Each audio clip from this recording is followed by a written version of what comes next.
Hi, friends. Welcome back to Rooted in Style, where we explore beautiful living through the lens of plants and intentional design.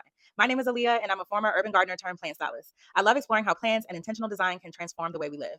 And I'm so excited because we've made it to the final episode of season 1 of Rooted in Style. We've explored 5 completely different design styles together, and I couldn't think of a better way to close out our beginner design series than with a style that encourages you to break a few of the rules we've learned along the way: Maximalism.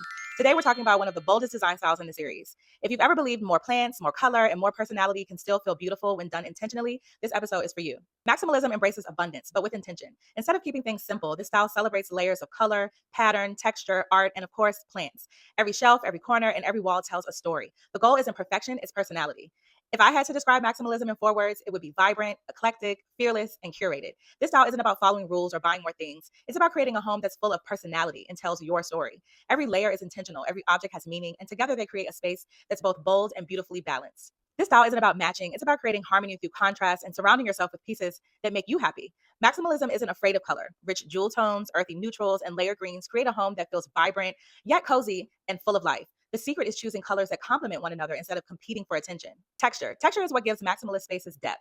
Mix soft fabrics with natural wood, woven baskets, vintage ceramics, and rich textiles to create a room that feels collected over time. This is one style where plants truly become a part of the decor. Vary the heights, leaf shapes, and textures to create movement and visual interest throughout the room. Our plant styling tip of the day: create layers of green. Instead of spreading plants evenly throughout the room, group them together to create lush botanical moments. Mix tall plants, medium plants, and trailing plants, and don't be afraid to vary your planters. The contrast is what makes the arrangement feel alive. This is where your personality really gets to shine. Maximalism is all about surrounding yourself with pieces you genuinely love. Art collected over time, colorful ceramics, beautiful books, layered textiles, and meaningful objects that tell your story. When you're shopping, think about building a collection rather than buying a perfectly matching set. I've curated some of my favorite maximalist inspired finds in my Amazon storefront to help you mix colors, textures, and decor in a way that still feels cohesive. At first glance, a maximalist room might seem busy, but when it's done well, every layer has a purpose. Rich colors, varied textures, and lush greenery work together to create a space that feels vibrant, welcoming, and full of personality. This is a home that reflects the people who live there. It's collected, expressive, and unapologetically lived in. So our maximalist essentials checklist for today: a bold color palette, layered patterns and textures, statement plants, mixed planners, curated gallery wall, a mix of vintage and modern decor, personal collections. One of the biggest misconceptions about maximalism is that more is always better, but beautiful maximalist spaces aren't created by buying everything you see. They're built one meaningful piece at a time. So that's today's rooted rule: collect with intention, not impulse.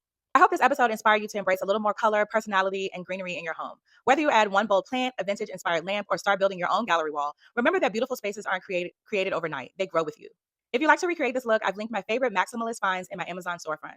Thank you so much for spending time with me today. If you enjoyed this episode, I'd love for you to like, follow, and share it with someone who loves plants and beautiful interiors. Until next time, keep growing beautifully, and I'll see you in the next episode of Rooted in Style.